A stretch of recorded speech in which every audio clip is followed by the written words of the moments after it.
তো বন্ধুসকল যেহেতু আপোনালোকে জানে যে আসাম পুলিচৰ 164টা পোষ্ট যোনটো আছিলে তাৰ এডমিট কাৰ্ড ৰিলিজ হৈছে আৰু এডমিট কাৰ্ড কেনেকৈ ডাউনলোড কৰিব লাগে ক'ত যাব লাগিব কেনেকৈ ডাউনলোড কৰিব লাগে গোটেইখিনি এই ভিডিঅ'টোত আপোনালোকক দেখাম তো প্ৰথমে আপোনালোকে গুগলখন খুলিব তাত আসাম কেৰিয়াৰ বুলি সাৰ্চ কৰিব আসাম কেৰিয়াৰ বুলি সাৰ্চ কৰাৰ লগে লগে আপুনি এই পেজটোত আহি যাব এই পেজটোত আপুনি ওপৰত ক্লিক কৰি দিব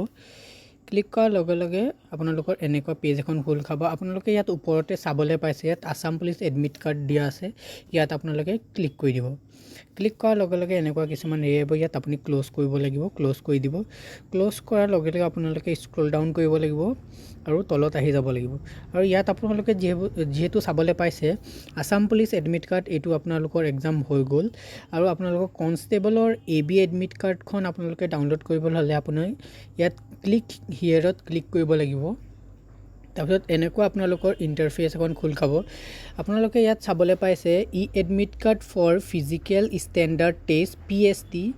এণ্ড ফিজিকেল ইফিচিয়েঞ্চি টেষ্ট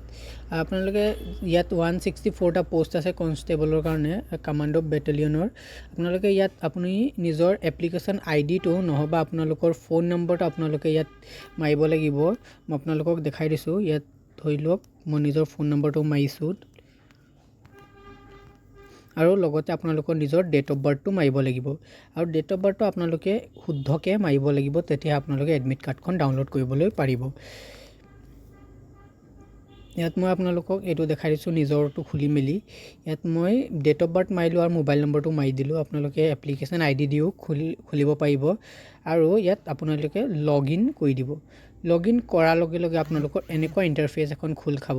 আৰু ইয়াত আপোনালোকে চাবলৈ পাইছে ইয়াত ডাউনলোড এডমিট কাৰ্ড বুলি লিখা আছে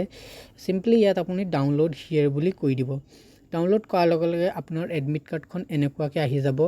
আৰু আপোনালোকে যদি PDF-ত ল'বলৈ বিচাৰে আপোনালোকে এনেকৈ আহি যাব তাৰপিছত ইয়াত আপুনি সেভ এজ PDF কৰি মেলি আপুনি সেভ কৰি ল'ব পাৰিব তো ভিডিঅ'টো ইমানেই আছিলে ভিডিঅ'টো যদি ভাল লাগে লাইক শ্বেয়াৰ আৰু কমেণ্ট কৰিব আৰু আপোনালোকে লগতে আপুনি কি ডকুমেণ্টছ লৈ যাব লাগিব ইণ্টাৰভিউৰ কাৰণে আপোনালোকৰ ইয়াত গোটেইখিনি দিয়া আছে প্ৰথমটো হৈছে আপোনালোকৰ ৰিপৰ্টিং টাইমত আপোনালোকে যাব লাগিব সেকেন্ড হৈছে আপোনালোকৰ এডমিট কাৰ্ড আৰু লগতে আপোনালোকৰ আইডেন্টি প্ৰুফ এটা লৈ যাব লাগিব যেনেকুৱা হৈছে Aadhaar card pan card voter ID আৰু ড্ৰাইভিং লাইসেন্স আপোনালোকে টাইম মতে গৈ মেলি তাত পাব লাগিব আৰু লগতে আপোনালোকৰ যিমান